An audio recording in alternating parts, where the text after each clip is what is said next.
Midweek games showed us that times are changing. We saw Messi and Cristiano Ronaldo get knocked out of the UEFA Champions League round of 16 stages to PSG and Porto respectively, and it tells you about the level of dominance that they've had on football for so long, and it might just be coming to its end. And in my head I'm thinking, who's going to be replacing them? Is it Mbappe and Haaland?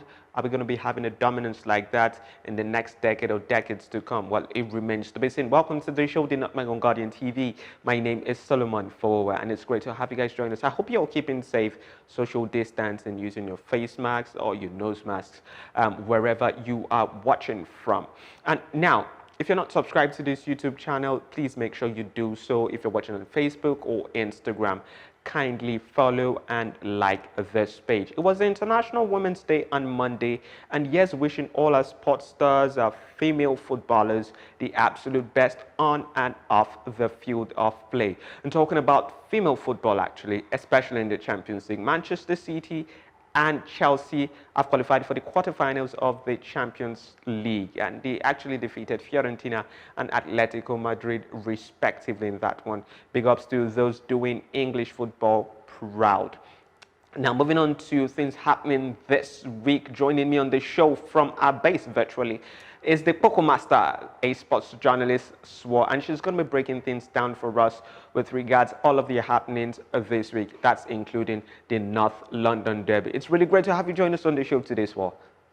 Oh, thank you so much, Solomon. It's been like eons. It seems like it was another life we were on this show since Yeah, pre-corona. So, yeah, so exactly. yeah. All right, so now we have the North London Derby this week. I know a couple of people will be super excited about that. Maybe it's not as high up the Derby list as we really expect it to be, because Arsenal is languishing somewhere in 10th, and Tottenham also not doing really great, not yet in Champions League places. But it's still something to inspire a bit of fireworks, this midweek, especially seeing both of them, get wonderful results. That was on Thursday, yeah, in the UEFA Europa League. So how do you see this panning out? But before we even get to that, let's piggyback on Mikel Arteta, the manager of Arsenal. And, we've been hearing a whole lot of talks about, the progress that Arsenal has made so far, in the Europa League, in the Premier League too. But have you been convinced by that? Do you think there's any progress that is worth celebrating? Have you been impressed by Arteta at the helm so far at Arsenal? Initially, probably because I got swept away with the Community Shield euphoria. I felt like Arsenal was one of the teams that was supposed to be looked for this season. But by the time we got into like the first 6, 7 games, the water had settled, dust out of the eyes. Cup fixtures are different from a full marathon of trying to make it through for a season. So I feel like he has not really done deep-seated work.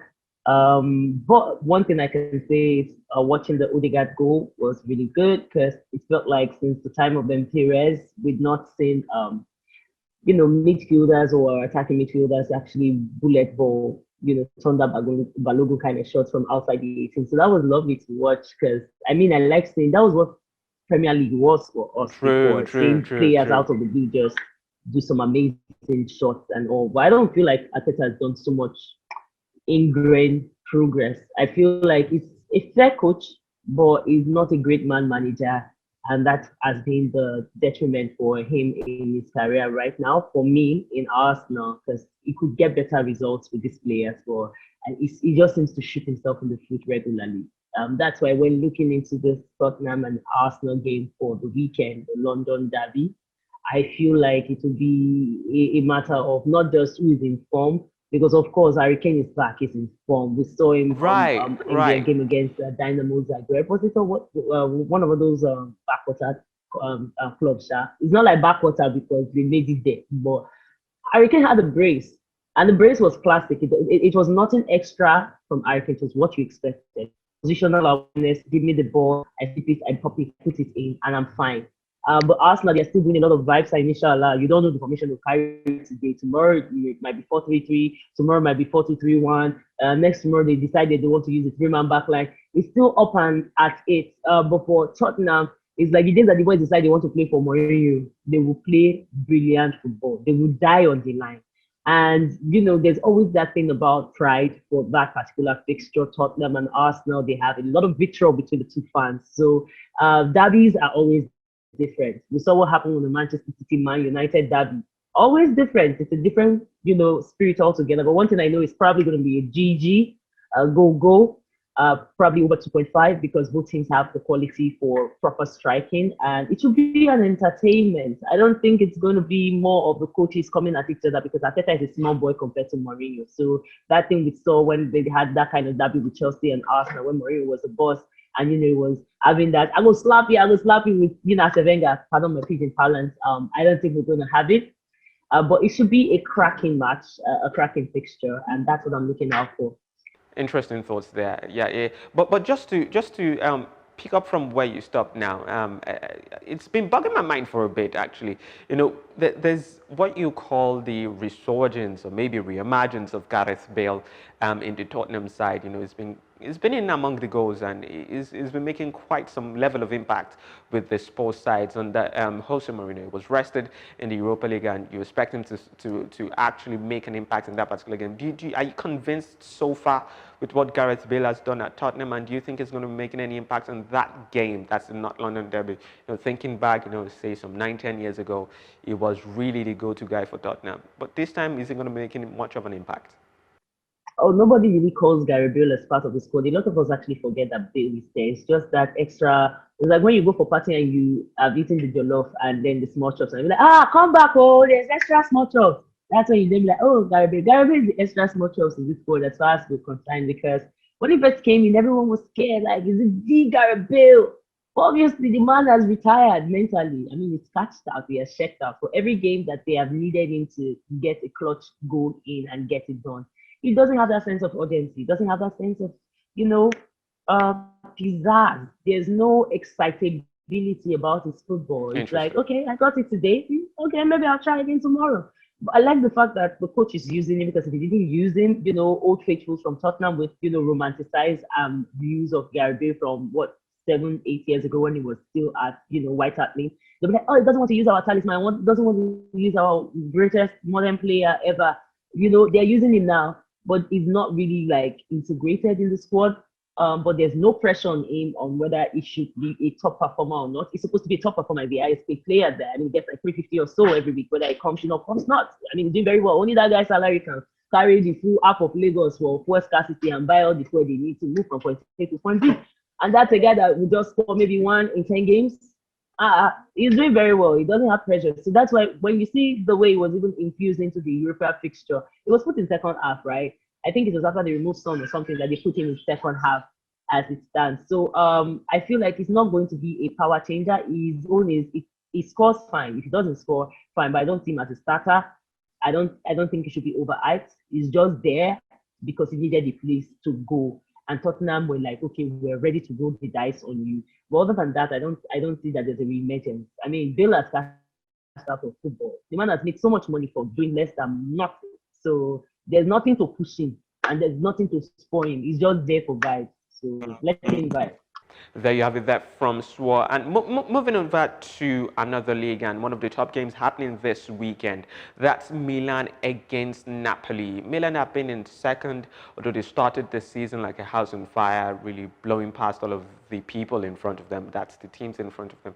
But they've sort of tailed off, a couple of weeks back, and then second. Napoli is actually, I think, fifth now in the Serie A. And there's a person of interest there that I would want us to talk about. That's Victor Osimhen. He got a goal that was last week in their last game for Napoli. And you're thinking that, how was his impact? How would you assess his impact so far in the Serie A and with Napoli so far? I know his time has been dogged with some injuries, niggling injuries, and when he was down with coronavirus. But what's your assessment of his impact so far in Naples? I think the pick for Napoli and Osimhen was for the first season was basically cultural. That's why Gattuso was like, "Yo, no pressure on you. Just get into the culture, get into the city, get into how we are, understand our person. Like the pressure is not on you to be the top goal scorer right now. You're saying is Chiro Immobile is there. I mean, there are people that pop through Dres Mertens, I think. There are players there that have the pressure of popping these goals in and out. It's not you. Yours is just to get used to the team because you are a long haul.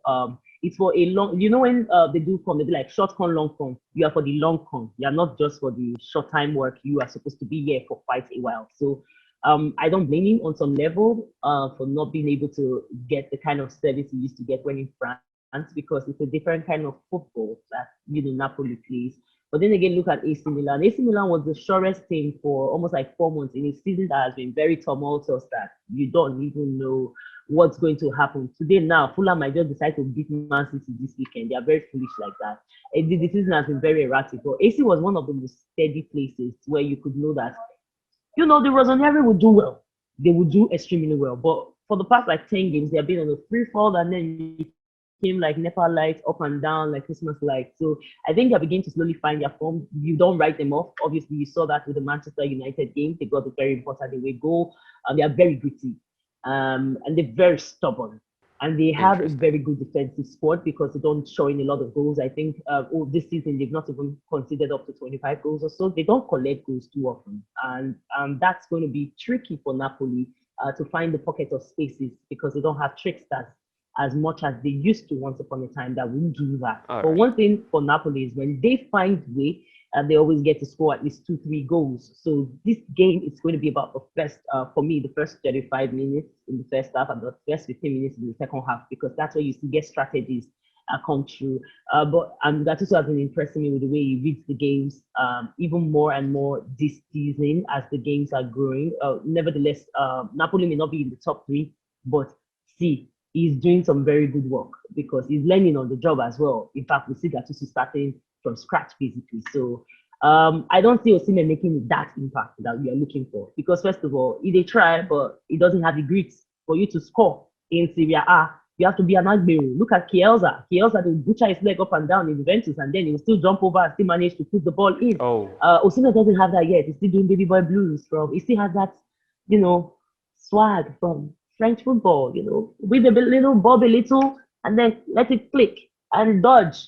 No, in Serie A they will quack you straight. It's more direct and more physical. So it doesn't have that physicality down enough for me. I put this to AC Milan actually. I feel like they have more reasons to want to fight for this game. There's less than 15 games to the ending of the season, and Inter Milan, via San Siro neighbors, they seem to be the ones on the top. So I feel like AC Milan has all things to play for as opposed to Napoli. If Napoli gets any point out of it because of bad delay, they're just going to be like, let's just be your banana peel so that we know that we're giving it to Inter Milan. So that's how I see this game play now. A lot of physicality. This season has had a market increase in the past like 4-5 seasons of the amount of yellow cards and red cards that have been given, especially in Serie A, as opposed to some other leagues. So I feel like this one will be a physical contest. And I see at least 6 to 7 yellow cards because of how gritty both teams like to set. But I see AC Milan getting that extra goal. So I'll put it under 3.5. In fact, under 2.5. But I think AC Milan has enough to carry it away.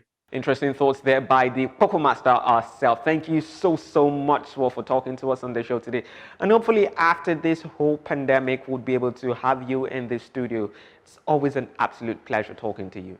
Bro, it's not just the pandemic now. It's not the fuel. You get can you get water and get to you guys. But it's a pleasure being here. This is one of the coolest platforms that I love to talk sports on. And it's great to see you in your 32. So there you have it. That's all we can take on the show today. We have the North London derby to look forward to. There's Milan against Napoli and a couple of other great games that you can catch on the screens. Thank you so much for sticking with me. My name is Solomon Fowowe, and this has been The Nutmeg.